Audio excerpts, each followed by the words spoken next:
With just 24 hours until Bangladesh's landmark election, fresh violence casts a dark shadow over the big vote. The killing of a Hindu man, the death of a media cell party member, and arson attacks on polling stations put the nation on edge. An online crackdown. India slashes the time social media platforms have to remove illegal content from 36 hours to 3. It's part of a strategy to get big tech to fall in line.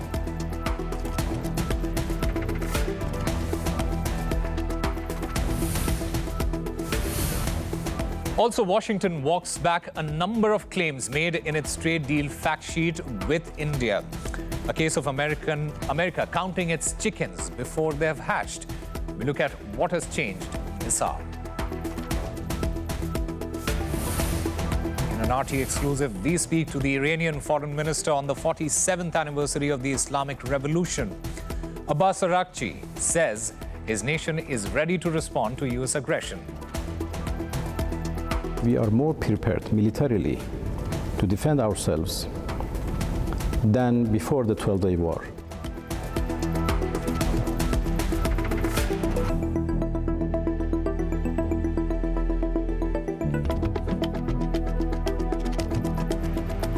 Hello and welcome. You're watching RT India. I'm Osama Shab, live from New Delhi. We have a packed bulletin ahead with major world developments, including our top story.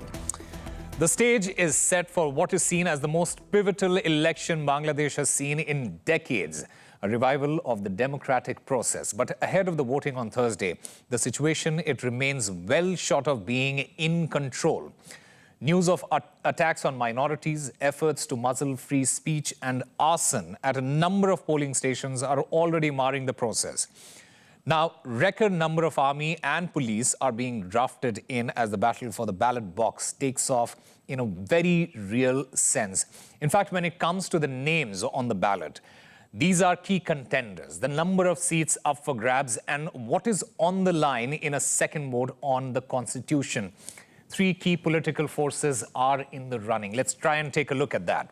Firstly, the Bangladesh Nationalist Party. It is leading a 10-party alliance under the leadership of Tariq Rahman.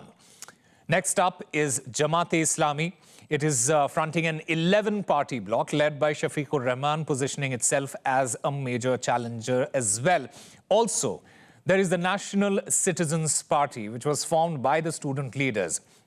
It is allied with Jamaat-e-Islami, reflecting the political momentum generated by last year's student-led uprising. In fact, together, these alliances define one of the most closely watched elections in Bangladesh's history. Let's try and break down some numbers involved here. The parliament, it has a total of 350 seats. Of those, 300 seats are being directly contested in these polls. A party or any alliance needs at least 151 seats to form a government. The remaining 50 seats, they are reserved for women, allocated proportionally based on the results of the elected members. Now, almost 2,000 candidates, they are running, of which more than 1,500 of them, they are contesting for the very first time. In fact, alongside the election, voters will also be voting yes or no on key reforms outlined for constitutional reform. Among the proposals, switching from a single house parliament to two, also implementing a maximum two-term limit for the prime ministers, a neutral caretaker system could be brought in to oversee future elections, and a judicial appointments commission that could be brought in for top judges in the country. And finally, this referendum could hand more power to the Bangladesh's premier. Local journalist Rashad Ahmed, he reports on the recent string of violent episodes ahead of the vote. Take a look. Marking the election, the government has announced a 2-day public holiday covering today and tomorrow, while Friday and Saturday are weekly holidays in Bangladesh. Millions of people rushed home from the capital on the last working days yesterday to cast their votes. The exodus created huge pressure on roads, railways, and waterways, causing widespread sufferings as traffic congestion intensified on major highways and public transport operators charge higher fares. This election is significant in many ways. Following the ouster of Awami League government led by Sheikh Hasina in a student-led public uprising in 2024, it will be the first election without the party's participation. The election also includes a referendum featuring reform agendas such as constitutional, institutional, parliamentary, and power structure reforms. Meanwhile, across the border in Pakistan, the country's defense minister has made headlines for a scathing attack on Washington. Khwaja Asif compared US tactics regarding his nation to toilet paper. Pakistan's decision to once again align with Washington after 1999, particularly in relation to Afghanistan, inflicted lasting damage on the country. Pakistan was treated worse than a piece of toilet paper and was used for a purpose and then thrown away. Now, being used and discarded is nothing new.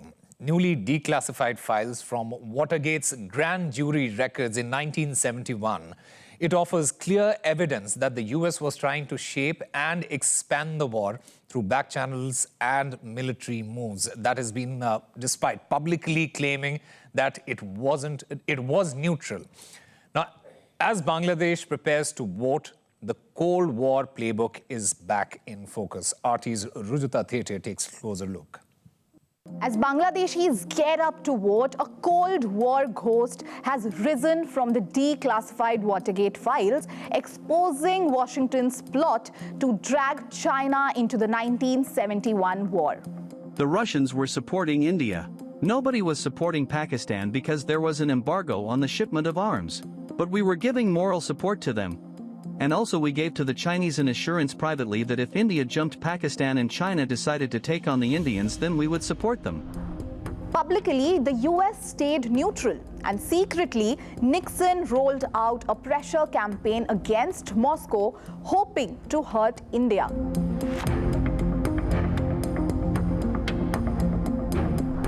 Nixon invited Brezhnev to join in the effort to put an end to the fighting on the subcontinent and return to working on a broad improvement in relations.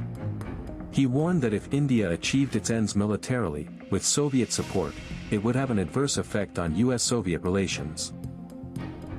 The US president distrusted Indira Gandhi and so turned to China via a hush-hush meeting with Kissinger. Now, America wanted Chinese troops on India's border and promised protection from the Bay of Bengal.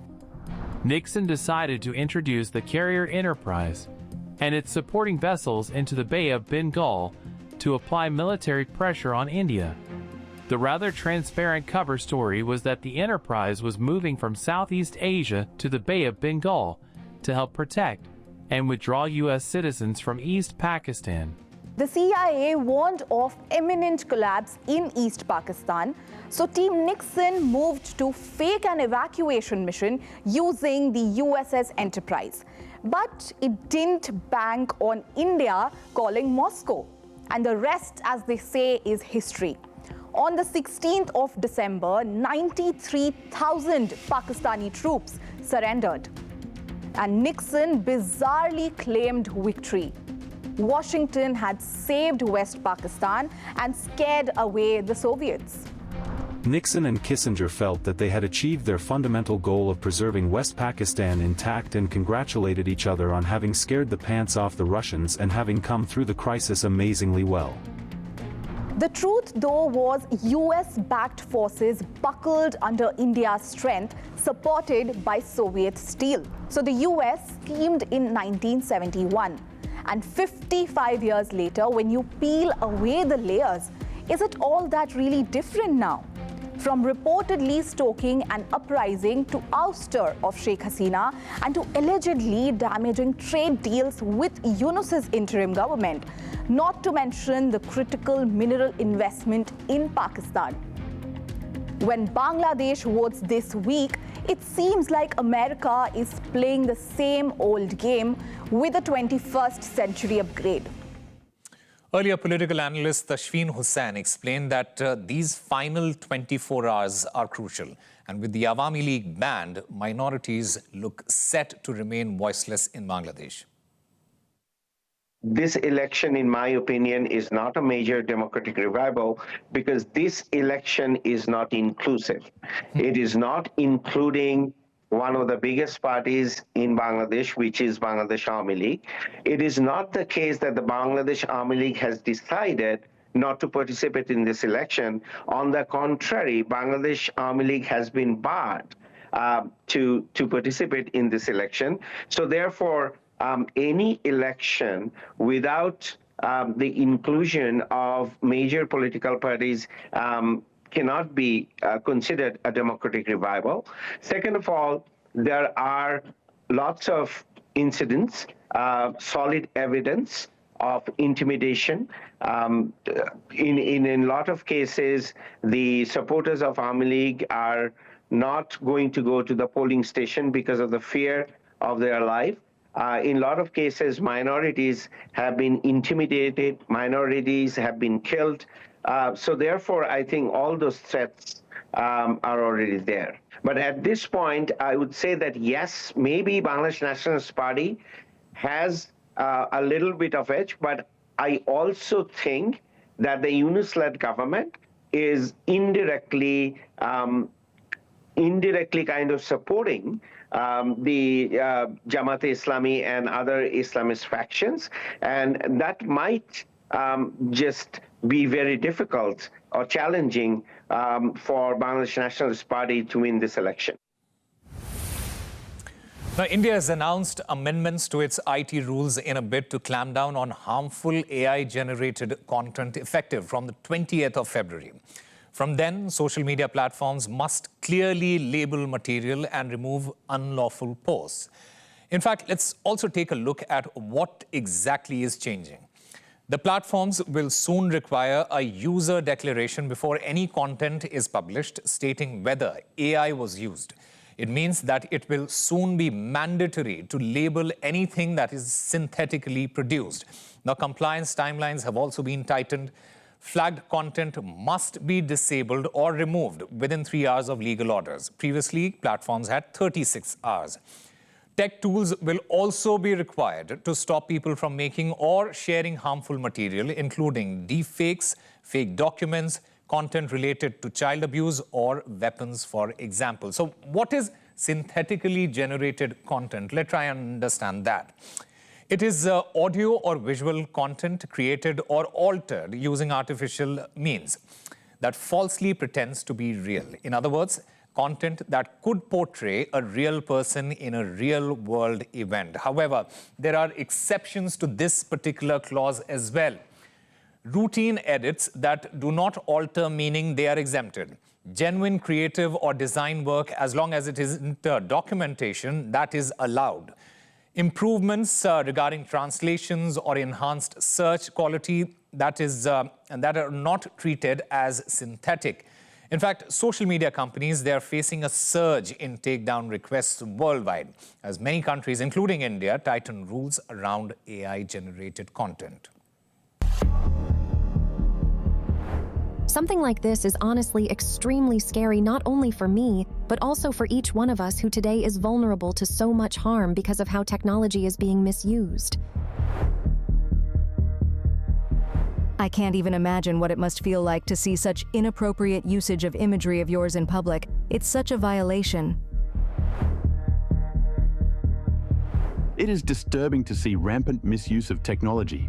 Request everyone to report videos, ads, and apps like these in large numbers. A fake video is in circulation showing my fake computer-generated picture with a topi on my head, claiming that ultimately I have turned to God. It is rubbish. Earlier, Bollywood actress Sameera Reddy and Supreme Court lawyer N.S. Napinai joined me to discuss the new rules. They said that the strong steps taken by the government are the right move as the deepfake situation is spiraling out of control. I think as a mother, the first reaction as somebody who has 2 little kids was that in another 10 years, by the time my children come of age, there is going to be such a violation, and I think it has come even faster than I expected. The misuse of people's faces, just the dignity taken away, the fact that I think people are just using it for content, views. There is no line, and this is only going to get worse, especially when you have young children that are going to come of age, and they, in that generation, the generation of my kids, are not going to be able to control this at all. In fact, I think there's going to be blatant bullying. There's going to be misuse of people's faces. There's going to be misinformation. And I think the worst of all, this can be used across all boards. Politically, it can be used to create it can be just used in an extremely wrong way. So I am actually so relieved when I saw this by the government, this initiation, and I think that it was much needed. In fact, I think that they are doing the right thing and they're doing it at the right time. So if you ask me, this is incredible. This is an incredible move and much needed. Mr. Napinai, there is also this question that, look, the ecosystem that is in place right now, do you think that ecosystem is technically ready for a 3-hour compliance window?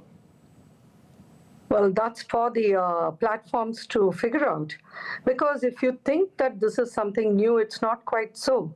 India was one of the earliest to jump into the fray to protect the people from morphed imagery or artificially created imagery. You have the new definition for synthetically generated information.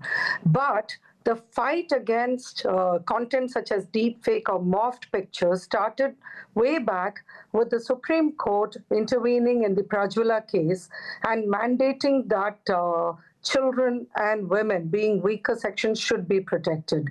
Several directions were issued by the Supreme Court, including for expedited takedown, for takedown based on what was tagged as identified content.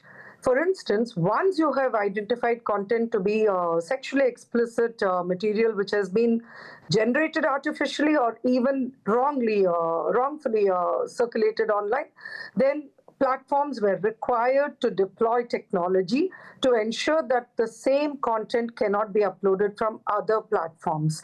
Similarly, then many other technology-enabled processes were evolved, and as far back as 2021, the intermediary guidelines came, and you're talking about a 36-hour window. There is actually also a 24-hour window under the 2021 guidelines, which said that if it is nude imagery or imagery which has been circulated without the consent of an adult also, you needed to take it down within 26 hours. So when we look at it in terms of children and women, even 3 seconds is too long.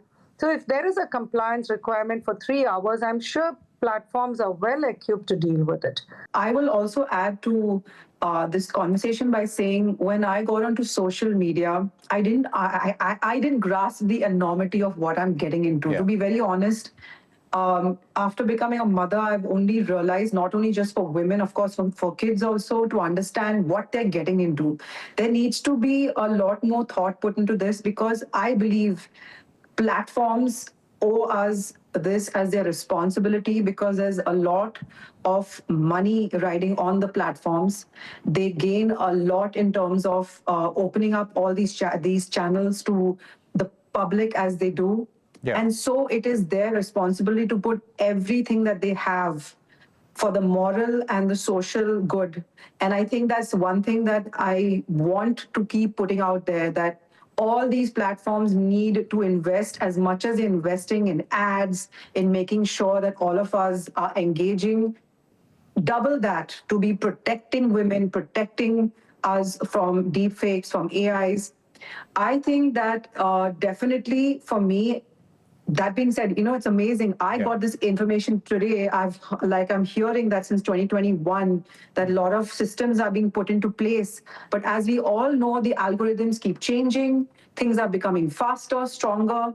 I know that I report so many videos of my own and I know how many times they pop up again. Yeah. And so I definitely think that this is the need of the hour, but it's going to be ever changing because the algorithms keep changing. So the platforms have to keep investing to make sure as much as they earn and gain from us being there, that they need to as much protect us. The United States has quietly revised its fact sheet from the trade deal with India. Washington has made a few tweaks to the key terms of the agreement. In fact, the revisions, it shows a clear softening in tone from the earlier version of the fact sheet. First up, a case of been and gone, from saying pulses would be included in the import list to admitting that there has been no firm go-ahead from New Delhi. The wording also shifted on trade, by the way, from committed to buying more American goods to merely India intends to buy, suggesting a pledge rather than a binding agreement. And a striking rollback on digital services as well. The original fact sheet, it said India would remove taxes. The update, it now shows that there will be negotiations on trade rules. Let's now take a look at some of the other stories from around the world. A saffron-robed walk for peace has gripped national attention in America after Buddhist monks covered 2,300 miles in 15 weeks to promote non-violence and mindfulness. Starting in Texas, the procession crossed 5 southern states, drawing roadside crowds as millions watched online. Even a road accident that injured 2 monks failed to stop them, as their quiet message traveled far and wide.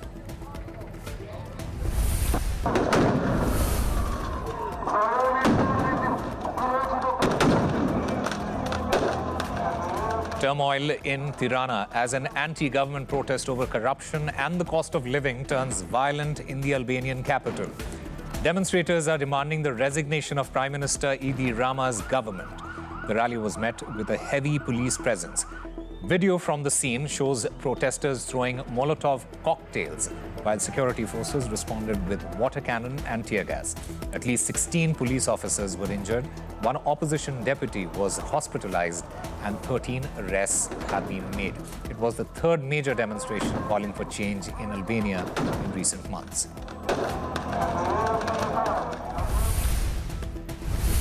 The pilot of this small passenger plane has been hailed as a hero for crash landing the aircraft on the shoreline next to the airport in Somalia's capital. The flight suffered a technical fault just 15 minutes into its journey, carrying more than 50 people at the time, and attempted to return to the tarmac in Mogadishu. But the plane overshot the runway and veered onto the beach. Everyone disembarked unhurt. Authorities are now investigating the cause of the problem.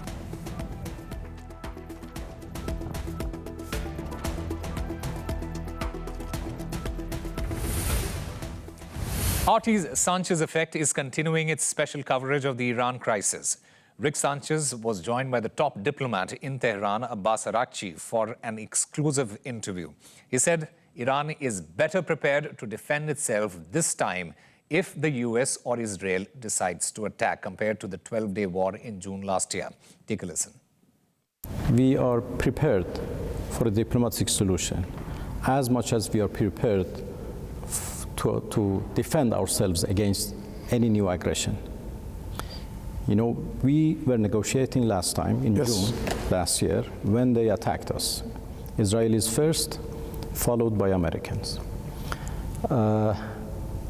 And we were negotiating when they did that. Now, we are more prepared militarily to defend ourselves than before the 12-day war.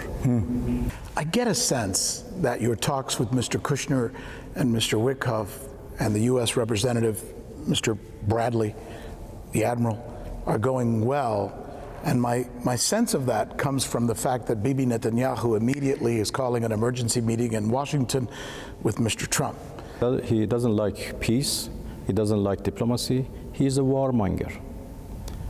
Look, in the past 2 years, in the past 2 years only, he has attacked 7 countries in our region. Can you believe that? 7 countries. And the last one was Qatar, an ally to the US, a friend to the US and the West. So he has no solution in his mind but war. And this is something that everybody should understand. And he has tried his best so far to drag the United States into war with Iran. And once he was successful, and the result was a disaster. They failed. Iran has some interesting allies these days. Thanks to BRICS and the Global South community, the world has changed. I recently had a conversation with Mr. Lavrov. Mr. Lavrov, your colleague in Russia, told me that they are supporting Iran. But I'm not sure what that means in terms of were we to be in a conflict. What is your sense of that? Well, first of all, before I answer your question, you mentioned the number of countries who are supporting us. Yes. Let me to tell you that last time when the US and Israel attacked us, more than 120 countries condemned that attack and expressed their support and solidarity with the Islamic Republic of Iran. How many? 120, more than 120. Now more than 45 years that we are under the US sanctions, but we have survived. You are in Tehran, you can see by yourselves that life is going on in a very good way. And that is, to some extent, thanks to our good friends in the region and beyond. And I have to tell you, I think this is important. And I'm very thankful for you and for other leaders in your country for allowing me as a journalist to come here. I don't think there's anything more important than being able to share with people who the Iranian people are, what their wishes are, what their complaints are. I have been surprised that people love the United States here. They love Americans. They are fascinated. They have been nothing but friendly and kind to me in every way possible. Well, we have no problem with the American people. It seems that way. What is wrong is American government's policies. Yeah. No, we are against their policies, their arrogant policies. With the people of the United States, we have no problem. Today marks 47 years since the establishment of the Islamic Republic of Iran, an event that forever changed the nation's political course. Celebrations have been taking place in Tehran and across the country with an array of events in full swing, honoring the Islamic Revolution and the Iranian people. With events honoring the Islamic Revolution are in full swing, RT's Saman Kujuri reports from the capital.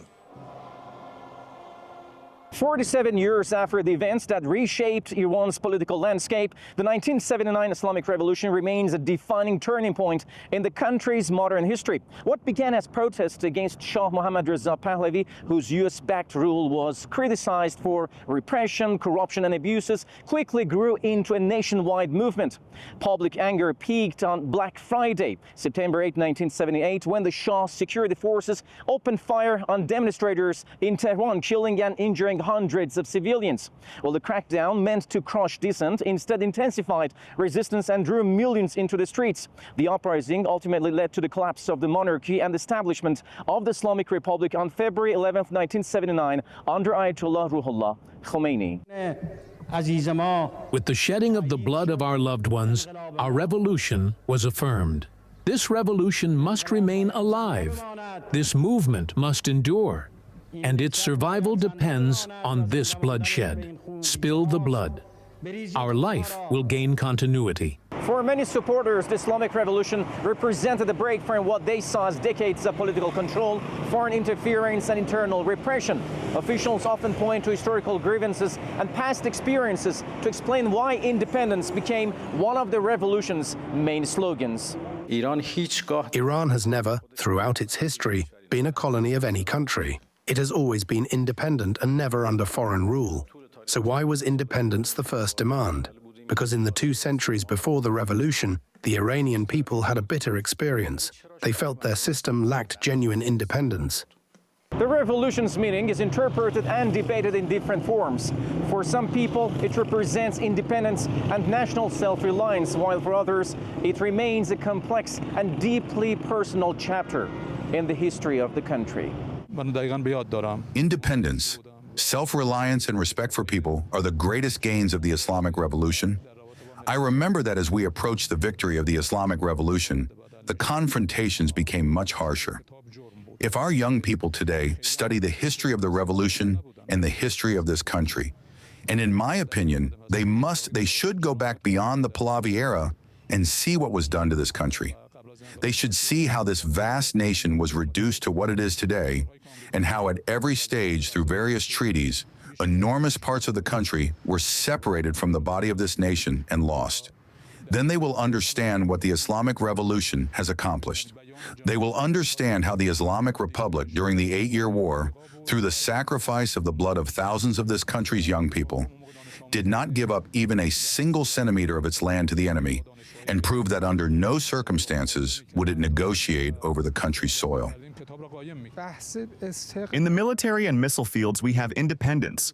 And despite having economic problems, such independence can protect our country against foreign aggression. This 47th anniversary comes at a time of heightened regional tensions and global uncertainties. Over the decades, Iran has faced major military threats, including the 12-day Israeli attacks on its positions, U.S. bombing of its nuclear facilities, and extensive international sanctions. Yet despite these assaults, the country and its leadership remain steadfast, resolute in defending their independence and refusing to bow to external pressure or the bullying of powerful countries. Saman Kujuri, RT, Tehran. Well, those are the latest developments this hour on RT India. Stay with us. We'll be back shortly.